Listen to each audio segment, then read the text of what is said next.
Instalment system त्याचा पहिला notes मधला प्रॉब्लेम घेणार आहोत. या प्रॉब्लेम मध्ये तुम्हाला पॅराग्राफ मध्ये संपूर्ण माहिती दिलेली आहे. त्यात कोणते असेट किती रुपयाला घेतलेले आहे, कुणाकडून घेतलेले आहे, डाऊन पेमेंट किती भरलेलं आहे, उरलेले हप्ते किती आहेत, व्याजाचा आणि डेप्रिशिएशनचा रेट किती आहे, ह्या सर्व गोष्टी आपल्याला या ठिकाणी दिलेल्या आहेत.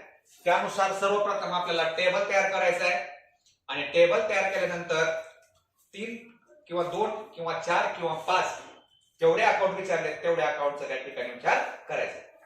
मग मित्रांनो एक गोष्ट लक्षात ठेवा, खाली काय काय विचारणार, टेबल मात्र कंपल्सरी आहे आणि टेबल न चुकता तयार करायचा. लक्षात व्यवस्थित प्रॉब्लेम वाचून घ्यायचा. बघा, Raj purchase machinery from Vijay company. आता या 3 गोष्टी आपल्याला लक्षात आल्या. राज म्हणजे परचेसर आहे, मशिनरी म्हणजे ऍसेट आहे आणि विजय म्हणजे कोण आहे, वेंडॉर. ऑन इन्स्टॉलमेंट सिस्टीम ऑन 1 जानेवारी 2005. मग इथं बघा 1/1 टाकायचं डेट मध्ये, 1/1/2005. ₹25,000 paid on the signing contract. म्हणजे ते ऍसेट घेतानाच आपण साइनिंग द कॉन्ट्रॅक्ट म्हणजे डाऊन पेमेंट कितीचं भरले, 25. इथं टाका 25,000. समजलंय. and the balance in a 3 installment of ₹25,000 each on 31 March every year. आता इकडे बघा उरलेले बॅलन्स किती आहेत, 3. किती रुपयाचे, 25. टाका 3. 25 25 25 3 हप्ते टाकले. आता तारखा टाकताना इकडे बघा त्या 2005 ची एअर एंडिंग टाकायची. किती ते 31/12/5 31/12/6 आणि 31/12/7. ह्या गोष्टी तुम्हाला समजल्या. पुढे बघा, the cash price of the machinery was ₹78,000. मित्रांनो या मशिनरीचे एकूण कॅश प्राइस किती आहे, 78,000. त्यावर डोक्यावर कॅश अनपेडच्या वर लिहायचं कॅश प्राइस म्हणून. आणि the charge by the seller 20% interest आहे बघा आणि 10% काय डेप्रिशिएशन आहे. हे 20% काय इंटरेस्ट आहे आणि 10% काय डेप्रिशिएशन. आता उरलेला टेबल आता आपल्याला स्वतःहून तयार करायचा आहे. लक्षात कसं तयार करायचं तुम्ही पहिल्यांदा बघून घ्या आणि मग लिहा तुम्ही. आता पहिल्या वर्षी इन्स्टॉलमेंट डाऊन पेमेंट किती भरले, 25. पहिल्या वर्षी इंटरेस्ट असते का, की 25 ला 25 कॅश पेड आहे तसे घेतले का. मग 78,000 मधून ते 25,000 वजा करा, किती बॅलन्स शिल्लक राहतो बघा,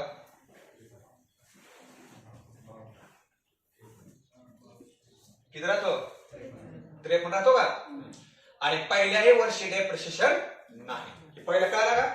काय जरी नाही कळलं तर आपले 5-7 प्रॉब्लेम आहेत. प्रत्येक प्रॉब्लेम मध्ये असं टेबल तयार करायचं आहे. आता आपण दुसऱ्या वर्षी आलो.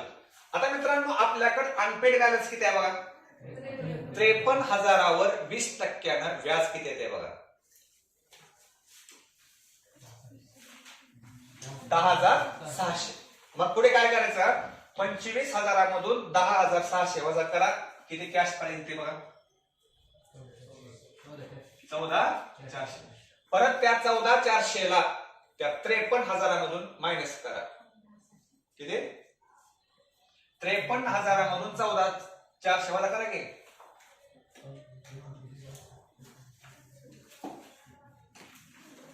किती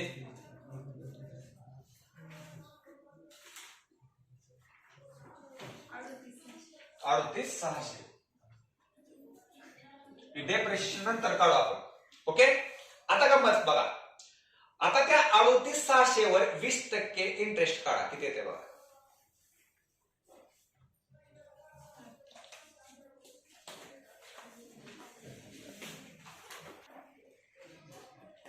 7,720 का.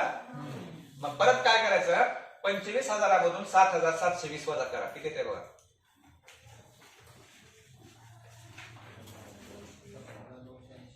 17,280.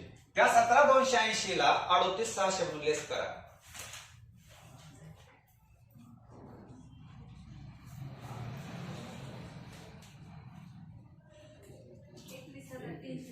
$21,320. आणि आता इथे एक नियम आहे शेवटी सांगतो. आता त्या 21,320 वर व्याज न काढता ते 21,320 इथं घ्या आणि दोघातला जो काय फरक आहे तो काय असतो? इंटरेस्ट असतो. किती येते बघा?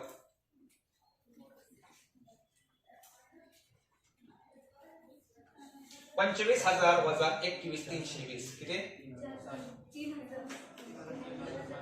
3,680. झाला, टेबल तयार झाला.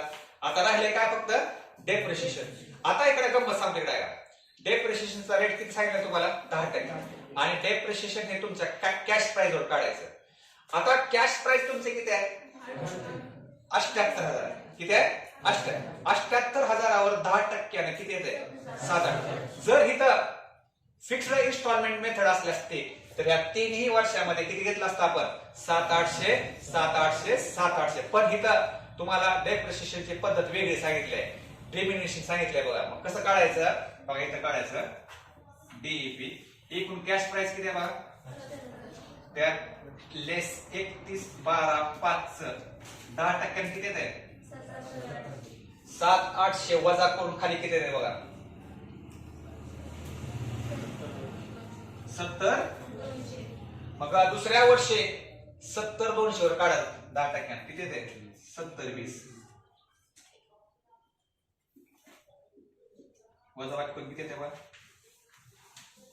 70,200 63,180 आणि त्याच्यावर 6,318. हे असं कशामुळे काढलं माहिती का? डिमिनिशिंग मेथड सांगितलं. इथं जर फिक्स सांगितलं असतं तर जर वर्षी किती घेतलं असतं? 7,800. मग आता इथं टाकले 7,800, इथं 70,20 आणि इथं 6,318. फिनिश. टेबल संपलं. टेबल संपलं याचा अर्थ 50% काम संपलंय. आता फक्त काय काढायचं आपल्याला? अकाउंट काढायचं. व्यवस्थित घ्या. असे 7-8 प्रॉब्लेम आहेत.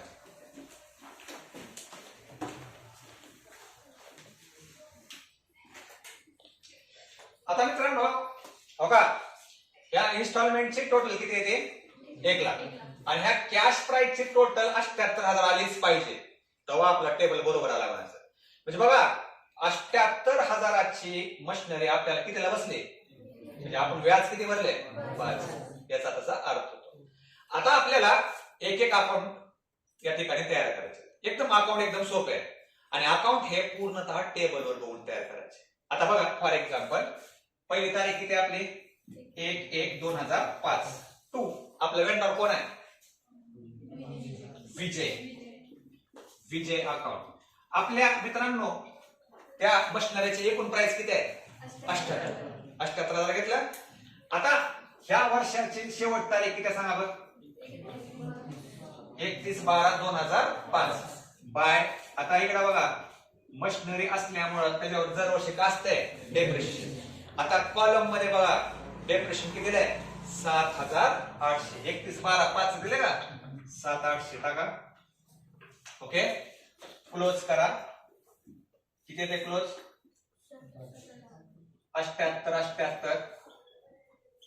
ओके हीच तारीख टाकायची. By balance CD. जिथं फरक पडतो त्याला काय म्हणतो आपण? सीडी. किती फरक पडतो? 70,200. ओके हा सीडी खाली 1/1/6 ला काय करायचा? बीडी करायचा, ब्रॉड डाऊन करायचा. किती? 70,200. 2006 मध्ये आलो. आता 2006चं डेप्रिशिएशन किती आहे बघा? 7,020 आहे का? बघा 31/12/6 बाय डेप्रिशिएशन 70,20. ही वर्ष क्लोज करा. किती किती? 70,20 70,20 70,200 बाय बॅलन्स सीडी 70,200 म्हणून 70,20 वजा करा. 63,180. ती सीडी इकडे बीडी करा. 1/1 किती? 7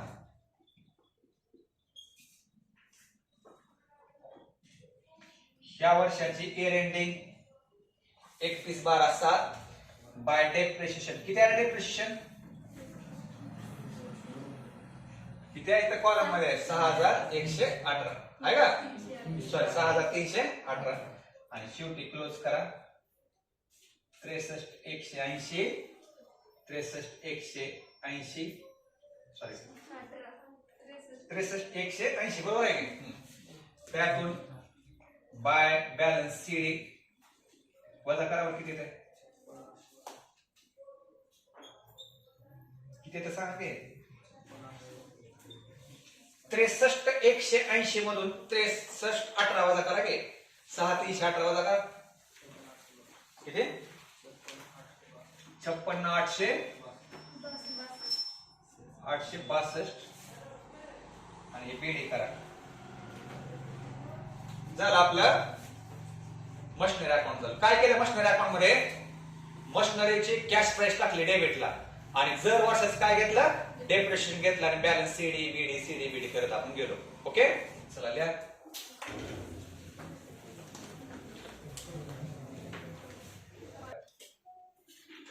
डेप्रिशिएशन अकाउंट घेऊया आपण. डेप्रिशिएशनच्या डेबिटला या 31/12/5 टू मशिनरी अकाउंट. मित्रांनो टेबल मध्ये बघा 31/12/5 च्या डेप्रिशिएशन कॉलम मध्ये रक्कम किती झाली आहे? 7800. टोटल करा. परत इकडे 31/12/5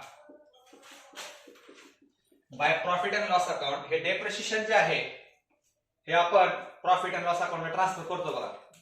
तसं ट्रान्सफर करायचं. 7800 आणि क्लोज करा.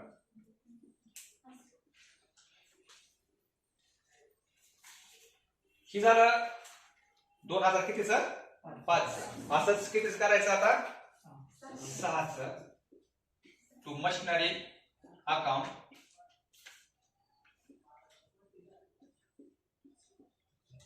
दोन 2006 मध्ये 7020 रुपये बघा आहे का?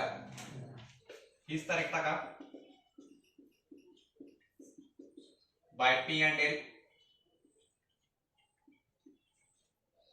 7020 क्लोज करा.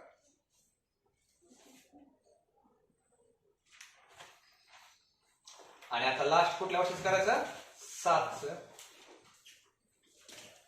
डेप्रिशिएशन अकाउंट आहे. 31/12/7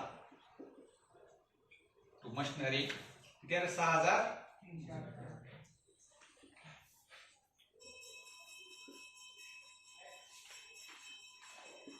इकडे 31/12/7 by P and L 6318 close करायचं.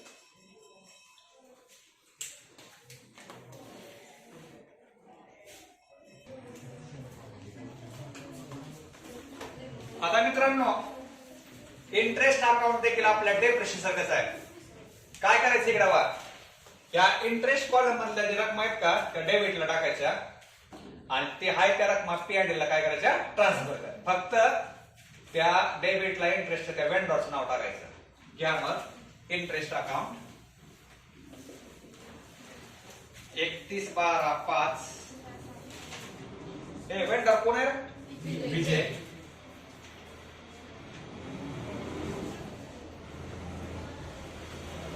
मित्रांनो 31/12/5 मध्ये इंटरेस्ट कॉलम मध्ये रक्कम किती झाली? 10,700. क्लोज करा. इकडं 31/12/5 टाका बाय पी अँड एल 10,600. 2005 संपलं. आता 2006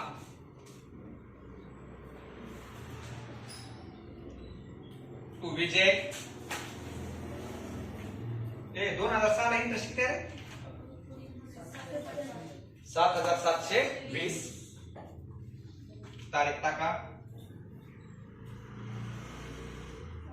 आणि बाय P&L ला ट्रान्सफर करा 7,720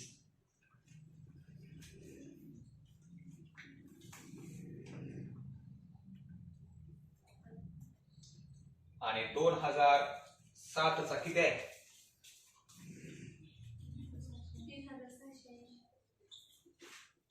3680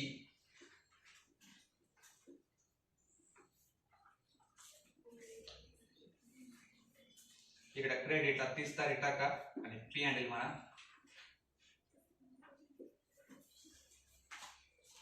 क्लोज करा. आता आपण नोट्स मधला पहिला प्रॉब्लेम या ठिकाणी घेत आहोत. या नोट्स मधल्या पहिल्या प्रॉब्लेम मध्ये आपण टेबल आणि 3 अकाउंट काढले होते बघा. कोणकोणते 3 अकाउंट काढले होते मशिनरी डेप्रिशिएशन आणि इंटरेस्ट. आता आपल्याला चौथा अकाउंट काढायचा आहे कुठलं इंटरेस्ट अकाउंट काढू आणि त्यानंतर कुठलं काढू विजय काढू. आता तुम्ही सगळ्यांनी इकडे लक्ष द्या आणि परत लिहून घ्या. ओके तर आता काय करायचं सांगतो इकडे बघा. इंटरेस्ट सस्पेन्स अकाउंटच्या डेबिटला 1-1 किती आहे बघा. पहिल्या प्रॉब्लेम मध्ये 1-1 किती आहे 2005. तो विजय अकाउंट म्हणा. परत तुम्ही लिहा पहिल्यांदा बघा विजय अकाउंट. आता मला सांगा तुमच्या त्या इंटरेस्ट कॉलमचे टोटल किती आहे बघा. कॉलमचे टोटल किती 22 टोटल लिहिले तुम्ही. आता काय करायचं इकडे बघा. जर वर्षीचा इंटरेस्ट क्रेडिटला घ्यायचा आणि बॅलन्स सीडीबीडी करायचा. आता बघा 31/12/5 ला बाय इंटरेस्ट 31/12/5 ला इंटरेस्ट किती होता बघा 10,600 करा क्लोज. किती क्लोज करणार 22 बाय बॅलन्स सीडी तारीख 20 टाका. 22,000 मधून 10,600 वजा करा 11 तो बीडी करा. टू बॅलन्स बीडी 1-1 2000 किती रे 6 किती 11,400. आता जाईल एअर एंडिंग 31/12/6 बाय इंटरेस्ट 31/12/6 ला इंटरेस्ट किती आहे बघा 7,720 क्लोज करा. 11,400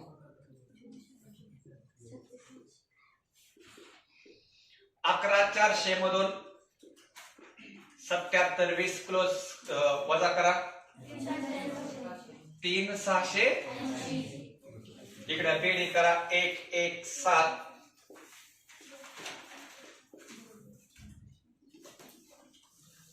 आणि 31/12/7 चा इंटरेस्ट किती आहे 3,680. म्हणजे याचा अर्थ काय शेवटच्या वर्षी तुमचं इंटरेस्ट सस्पेन्स अकाउंट कसं व्हायला पाहिजे टॅली व्हायला.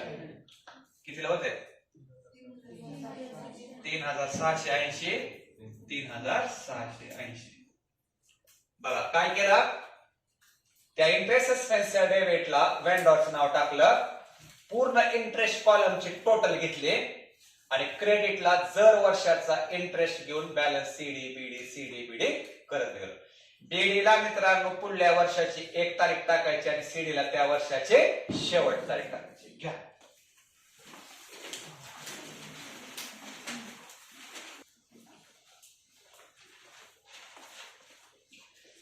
आता या पहिल्या प्रॉब्लेम मधलं लास्टचा अकाउंट आहे विजय वेंडॉरचा अकाउंट. एकदम सोपा अकाउंट आहे हे.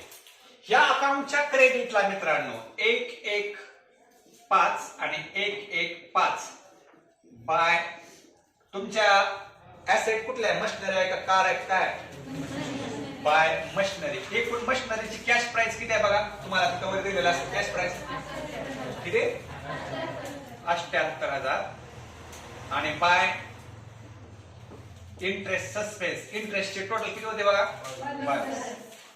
बघा काय केलं तुम्ही वेंडॉरच्या क्रेडिटला 1 तारीख टाकून ऍसेटची पूर्ण प्राइस आणि इंटरेस्ट कॉलमची रक्कम. आता काय करायचं तुम्हाला डेबिटला जर वर्षाचा इन्स्टॉलमेंटचा हप्ता घ्यायचा आहे. कुठला हप्ता घ्यायचा? इन्स्टॉलमेंट. आता पहिल्या वर्षी 2 हप्ते आहेत बघा. 1-1 वाला आहे काय आणि 31-12 वाला आहे काय बघा. हो का? 1-1-5 31-12-5 टू बँक किती आहे बघा इन्स्टॉलमेंट मध्ये बघायचं 25 घेतला का? क्लोज करा. आता किती क्लोज होते बघा 1 लाख. इकडं पण 1 लाखामधून किती वजा करणार 50. फरक किती राहतो? आणि फरक राहिला की त्याला काय म्हणायचं असतंय? To balance CD. त्याला हे 31-12-5 ची तारीख. आता हा सीडी टोटलच्या खाली काय करायचा? बीडी. 1-1 किती असते 6 बाय बॅलन्स बीडी किती 50 घेतला. आता 31-12-6 चा इन्स्टॉलमेंट मधला हप्ता किती रुपयाचा बघा. त्याला टू बँक म्हणायचं 25. ही पण वर्ष क्लोज करा. कुठली साईड मोठी आहे? क्रेडिट. किती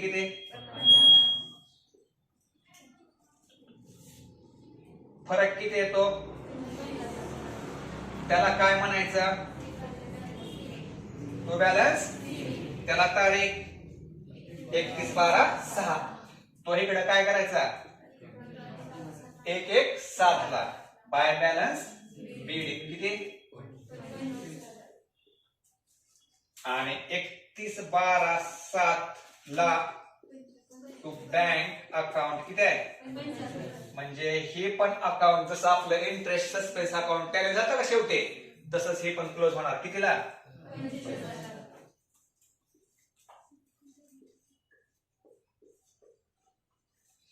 म्हणजे क्रेडिटला त्या ऍसेटची आणि इंटरेस्ट सस्पेन्सची टोटल लिहायची आणि जर वर्षी इन्स्टॉलमेंट मधला रक्कम घ्यायची आणि बॅलन्स सीडीबीडी करायचं. ओके ठीक आहे.